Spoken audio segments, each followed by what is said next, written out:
तो नमस्कार मेरे प्यारे बच्चों, स्वागत है आपके अपने YouTube channel the PCM vision में। प्यारे बच्चों, आज के इस वीडियो के माध्यम से हम लोग क्लास 11 ज्योग्राफी जो कल यानी कि 18 अप्रैल को आप सभी का एग्जाम है उसके वायरल क्वेश्चन को देखने वाले हैं। और ऐसे ही क्वेश्चन आप सभी के बोर्ड एग्जाम में आएगा, इसलिए आप लोग वीडियो पे अंत तक बने रहें। और वीडियो अगर आपको अच्छा लगे तो दोस्तों में शेयर जरूर कीजिएगा। तो चलिए शुरू करते हैं और एक एक करके सारे क्वेश्चन को देख लेते हैं। तो देखिए बच्चों, पहला क्वेश्चन है कि आधुनिक भूगोल का जनक किसे कहा गया है। तो आधुनिक भूगोल का जनक हम्बोल्ट को कहा जाता है। ऑप्शन नंबर 2 इसका करेक्ट आंसर होगा हम्बोल्ट। देखिए, हम्बोल्ट के साथ साथ कार्ल रिटर को भी आधुनिक भूगोल का जनक कहा जाता है, लेकिन ज्यादा प्रायोरिटी आपका हम्बोल्ट को दिया जाता है। इस वजह से इस क्वेश्चन का करेक्ट आंसर होगा ऑप्शन नंबर 2 हम्बोल्ट। देखिए, अगर आपका ऑप्शन में हम्बोल्ट नहीं रहे, सिर्फ कार्ल रिटर रहे, तब इसका आंसर क्या होगा, कार्ल रिटर हुआ। ठीक है, लेकिन अगर ऑप्शन में आपका कार्ल रिटर और हम्बोल्ट दोनों रहे, तब इसका आंसर आपको करना है हम्बोल्ट, क्योंकि हम्बोल्ट को ही ज्यादा प्रायोरिटी दिया जाता है। ठीक उसी प्रकार से आपका देखिए ऑप्शन में रिटर और आपका हम्बोल्ट दोनों है, इस वजह से इस क्वेश्चन का करेक्ट आंसर होगा ऑप्शन नंबर 2 हम्बोल्ट। ठीक है, चलिए कंफ्यूजन दूर हो गया होगा। अगले क्वेश्चन पे आते हैं। देखिए, अगला क्वेश्चन है कि कोलंबस ने अमेरिका की खोज कब की थी। तो कोलंबस ने अमेरिका की खोज आपका 1492 ईस्वी में किया था। तो ऑप्शन नंबर 1 इसका करेक्ट आंसर होगा 1492 ईस्वी। उसके बाद देखिए अगला क्वेश्चन है कि किस भूगोल विजेता ने सबसे पहले विश्व का मानचित्रण किया था, यानी कि विश्व का जो मानचित्र है वो सबसे पहले किसने बनाया था। तो ये आपका टोलमी ने बनाया था। ऑप्शन नंबर 3 इसका करेक्ट आंसर होगा टोलमी। उसके बाद देखिए अगला क्वेश्चन है कि निम्न में से कौन ब्रिटेन का निवासी था। तो इसका करेक्ट आंसर होगा चार्ल्स डार्विन। चार्ल्स डार्विन आपका ब्रिटेन का निवासी था। ऑप्शन नंबर 3 इसका करेक्ट आंसर होगा। उसके बाद देखिए अगला क्वेश्चन है कि सबसे चमकीला ग्रह किसे कहा गया है। तो सबसे चमकीला ग्रह शुक्र ग्रह को कहा जाता है। ऑप्शन नंबर 3 इसका करेक्ट आंसर होगा। देखिए, इसे भोर का तारा अतो सांझ का तारा इसे ही कहा जाता है, और ये आपका सौर मंडल में सबसे गर्म ग्रह है, इसे भी ध्यान रखिएगा। ठीक है, उसके बाद देखिए अगला क्वेश्चन है कि रसेल ने कौन सी परिकल्पना दी थी। तो रसेल ने आपका द्वितारक परिकल्पना दिया था। ऑप्शन नंबर 1 इसका करेक्ट आंसर होगा द्वितारक परिकल्पना। उसके बाद देखिए अगला क्वेश्चन है कि निम्न में से किसे बाहरी ग्रह के अंतर्गत रखा गया है। तो शनि आपका बाहरी ग्रह के अंतर्गत रखा गया है। ऑप्शन नंबर 2 इसका करेक्ट आंसर होगा शनि। उसके बाद देखिए अगला क्वेश्चन है कि खगोलीय दूरी मापने की इकाई निम्नलिखित में से कौन है। तो इसका करेक्ट आंसर होगा आपका प्रकाश वर्ष। प्रकाश वर्ष आपका खगोलीय दूरी मापने की इकाई है। ऑप्शन नंबर 1 इसका करेक्ट आंसर होगा। उसके बाद देखिए अगला क्वेश्चन है कि पृथ्वी का केंद्रीय भाग क्या कहलाता है। तो इसे भूकरोड कहा कहते हैं। ऑप्शन नंबर 3 इसका करेक्ट आंसर होगा भूकरोड। उसके बाद देखिए अगला क्वेश्चन है कि हिमालय पर्वत की उत्पत्ति किस सागर से हुई है। तो हिमालय पर्वत की उत्पत्ति तेथिस सागर से हुआ है। ऑप्शन नंबर 3 इसका करेक्ट आंसर होगा तेथिस सागर। उसके बाद देखिए अगला क्वेश्चन है कि भूकंप की कौन सी तरंग सबसे खतरनाक मानी जाती है। तो सबसे खतरनाक आपका एल तरंग को माना जाता है। ऑप्शन नंबर 3 इसका करेक्ट आंसर होगा एल तरंग। उसके बाद देखिए अगला क्वेश्चन है कि समस्त पृथ्वी का औसत घनत्व कितना है। तो पूरे पृथ्वी का औसत घनत्व आपका 5.5 है। ऑप्शन नंबर 2 इसका करेक्ट आंसर होगा 5.5। उसके बाद देखिए अगला क्वेश्चन है कि 15 करोड़ वर्ष पूर्व पृथ्वी पर स्थित एकमात्र महाद्वीप का नाम क्या था। देखिए, वर्तमान में भी आपका 7 महाद्वीप है, लेकिन आज से 15 करोड़ वर्ष पूर्व आपका पृथ्वी में एक ही महाद्वीप था जिसका नाम था पेंजिया। ऑप्शन नंबर 4 इसका करेक्ट आंसर होगा पेंजिया। ठीक है, उसके बाद देखिए अगला क्वेश्चन है कि भारत किस प्राचीन भूखंड का एक भाग है। तो भारत आपका गोंडवाना लैंड का एक भाग है। ऑप्शन नंबर 3 इसका करेक्ट आंसर होगा गोंडवाना लैंड। उसके बाद देखिए अगला क्वेश्चन है कि वेगनर कहाँ के प्रसिद्ध मौसम विज्ञानी थे। तो ये आपका जर्मनी का था। ऑप्शन नंबर 3 इसका करेक्ट आंसर होगा जर्मनी। उसके बाद देखिए अगला क्वेश्चन है कि निम्न में से कौन सा महाद्वीप लोरेशिया का हिस्सा था। तो इसका करेक्ट आंसर होगा एशिया। एशिया आपका लोरेशिया का हिस्सा था। ऑप्शन नंबर 1 इसका करेक्ट आंसर होगा। उसके बाद देखिए अगला क्वेश्चन है कि चूना पत्थर किस प्रकार की चट्टान का उदाहरण है। तो चूना पत्थर आपका अवसादी चट्टान का उदाहरण है। ऑप्शन नंबर 2 इसका करेक्ट आंसर होगा अवसादी चट्टान।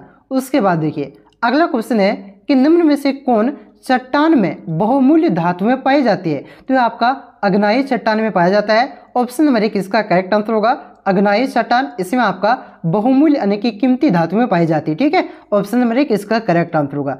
उसके बाद देखिए अगला क्वेश्चन है कि कोयला किस सेल में पाया जाता है? तो कोयला आपका अवसादी सेल यानी कि चट्टान में पाया जाता है। ऑप्शन नंबर 2 इसका करेक्ट आंसर होगा, अवसादी चट्टान।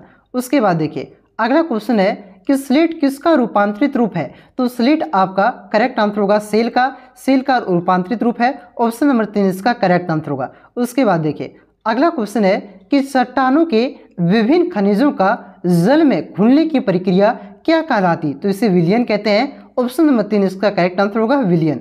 उसके बाद देखिए अगला क्वेश्चन है कि निम्न में से कौन अपक्षयन है? तो वर्षा भी आपका अपक्षयन है, पाला भी आपका अपक्षयन है और सूर्य ताप भी आपका अपक्षयन है। ठीक है, तो इस क्वेश्चन का करेक्ट आंसर होगा ऑप्शन नंबर 4, इनमें से सभी, ये सभी आपका अपक्षयन है। उसके बाद देखिए अगला क्वेश्चन है कि भौतिक अपक्षयन के लिए जिम्मेदार सबसे महत्वपूर्ण तत्व क्या है? तो सबसे महत्वपूर्ण तत्व आपका तापमान है। ऑप्शन नंबर 1 इसका करेक्ट आंसर होगा तापमान। उसके बाद देखिए अगला क्वेश्चन है कि मानव किस प्रकार के अपक्षय के लिए उत्तरदायी है? तो मानव आपका जैविक अपक्षय के लिए उत्तरदायी है। ऑप्शन नंबर 3 इसका करेक्ट आंसर होगा जैविक अपक्षय।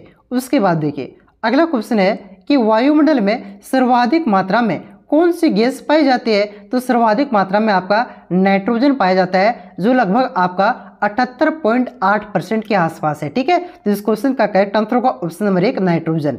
उसके बाद देखिए अगला क्वेश्चन है कि कौन सी गैस सूर्य की परावैंगनिक किरणें को अवशोषित कर लेता है? तो इसका करेक्ट आंसर होगा ओजोन। ओजोन आपका जो सूर्य से हानिकारक किरणें, परावैंगनिक किरणें आती हैं उसको अवशोषित कर लेता है और हमें यहाँ पे जो कुछ खास बीमारी है जो परावैंगनिक किरणों से होती है, जैसे त्वचा कैंसर हो गया, उससे हमें बचाता है। ठीक है, तो इस क्वेश्चन का करेक्ट आंसर होगा ऑप्शन नंबर 2 ओजोन। उसके बाद देखिए अगला क्वेश्चन है कि वायुमंडल की किस परत में वायु अत्यंत विरल मिलती है, यानी कि वायु सबसे कम मिलती है? तो ये आपका सबसे जो ऊपरी परत है बहिर्मंडल है, इस पे। ठीक है, तो इस क्वेश्चन का करेक्ट आंसर होगा ऑप्शन नंबर 3 बहिर्मंडल। उसके बाद देखिए अगला क्वेश्चन है कि वायुमंडल की कौन सी गैस उष्मा को शोषित कर हवा का तापमान बढ़ा देती है? तो ये आपका कार्बन डाइऑक्साइड, ये क्या करती है, जो आपका उष्मा है इसको शोषित कर लेता है और जो हवा है इसका तापमान को बढ़ा देता है। ठीक है, तो इस क्वेश्चन का करेक्ट आंसर होगा ऑप्शन नंबर 2 कार्बन डाइऑक्साइड।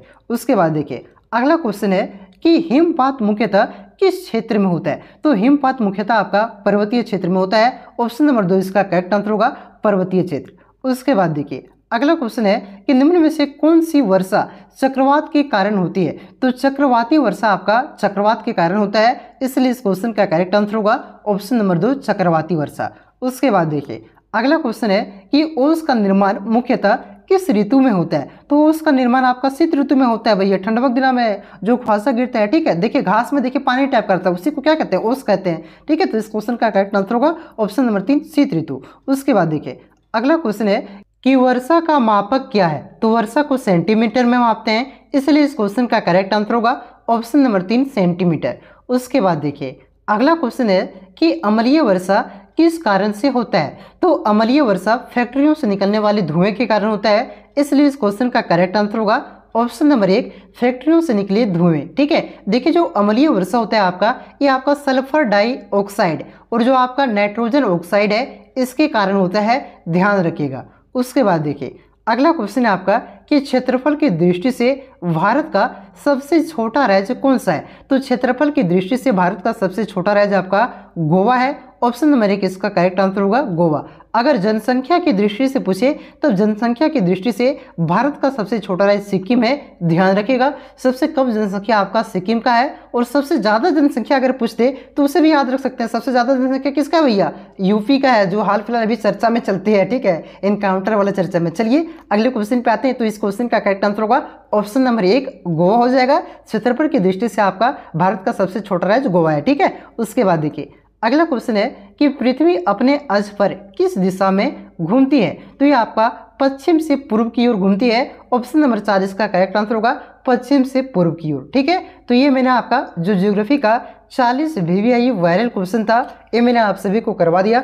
इससे पहले आपका हिस्ट्री का अपलोड हो चुका है और पॉलिटिकल साइंस का, उसे आप लोग देख लीजिएगा। साथ ही साथ आपका ज्योग्राफी का आपका महातांडव वीडियो आएगा, जिसको देखने के बाद एक भी क्वेश्चन आपका बोर्ड एग्जाम में नहीं छूटेगा और ये मैं दावा के साथ कहता हूँ। ठीक है, ज्योग्राफी, हिस्ट्री, इकोनॉमिक्स और पॉलिटिकल साइंस, ये चारों सब्जेक्ट का आपका महातांडव वीडियो आएगा। तो ये सारे वीडियो को आप लोग जरूर देख लीजिएगा, उतना देखने के बाद आपका एक भी क्वेश्चन नहीं छूटेगा, ठीक है। और साथ ही साथ चैनल पे पहली बार आए तो चैनल को सब्सक्राइब जरूर कीजिएगा। चलिए मिलते हैं नेक्स्ट वीडियो में, तब तक के लिए जय हिंद, जय भारत, जोहार झारखंड।